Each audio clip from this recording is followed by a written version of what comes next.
Ya, halo pecinta timnas, salam sehat selalu tentunya dari Bung Goldin. Kita kali ini akan membahas pertandingan penting perebutan tempat ketiga Piala Asia antara timnas Indonesia melawan timnas Irak U23. Pertandingan ini sangat penting buat timnas Indonesia untuk mengunci tiket Olimpiade Paris 2024. Jika timnas Indonesia tidak bisa memenangkan pertandingan ini, maka timnas Indonesia otomatis akan menjadi peringkat keempat dan artinya akan menghadapi babak playoff melawan wakil dari Afrika yaitu Guinea. Melawan Guinea menurut Bung Goldin tidak mudah karena kita tahu karakteristik pemain-pemain Afrika. Yang pertama, memiliki kecepatan, memiliki ketahanan fisik, dan memiliki postur tubuh yang tinggi dan menjulang. Tentu itu nanti akan sangat menyulitkan timnas Indonesia U23 jika harus menghadapi babak playoff melawan Guinea. Jadi menurut Bung Goldin, kalau misalkan kita harus memilih, maka kita lebih mementingkan laga ini untuk memastikan tiket lolos langsung atau tiket otomatis ke putaran final Paris Sepak Bola 2024. Jadi timnas Indonesia di pertandingan ini tidak boleh kalah, harus menang. Tentu optimisme itu harus kita jaga, harus kita pelihara. Kemarin pada saat selesai pertandingan melawan Uzbekistan, Pak Erik langsung memberikan semangat ke ruang ganti pemain bahwa di sini adalah kesempatan emas buat timnas Indonesia jika ingin lolos langsung ke Olimpiade Paris 2024. Jadi tidak ada kata lain, timnas Indonesia harus menang.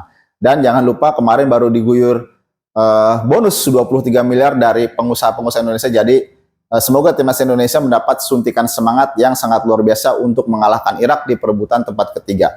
Untuk Irak sendiri menurut Bung Goldin ya dengan timnas Indonesia ini seimbang lah. Sebab timnas Irak juga kemarin di semifinal kalah 2-0 melawan Jepang. Dan pertandingannya pun itu mirip-mirip pada saat seperti Indonesia melawan Uzbekistan. Jadi timnas Indonesia melawan Irak menurut Bung Goldin imbang lah. Tapi timnas Indonesia bisalah meraih kemenangan mungkin persentasenya 40-60 untuk timnas Indonesia. Karena kita sebagai supporter timnas Indonesia tentunya harus optimis melihat laga timnas Indonesia ini melawan Irak.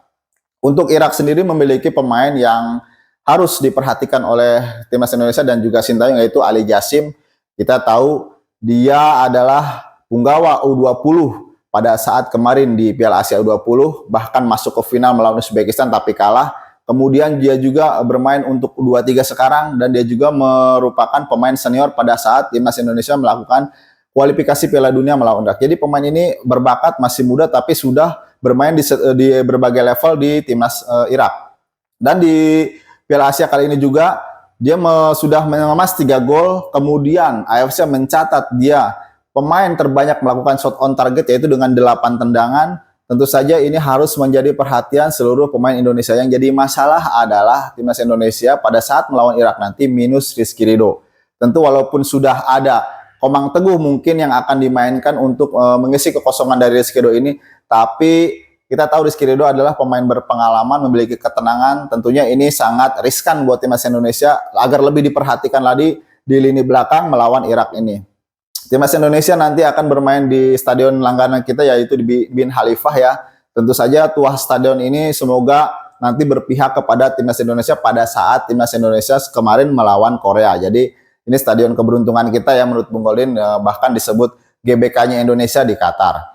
Jadi untuk melawan timnas Irak ini tidak ada kata lain untuk timnas Indonesia meraih kemenangan lawan Irak. Dan kita jangan lupa pemain kita satu lagi Rafael Struijk dapat dimainkan di laga ini. Rafael Struijk sudah lolos dari hukuman akumulasi kartu kuning kemarin dan dipastikan bermain melawan Irak. Kita tunggu saja gol-golnya. Semoga dia bisa membawa kemenangan timnas Indonesia melawan Irak di perebutan tempat ketiga Piala Asia U23 2024 ini dan memastikan timnas Indonesia lolos langsung ke Olimpiade Paris 2024. Cukup sekian dari Bung Goldin untuk konten hari ini. Salam Timnas Indonesia.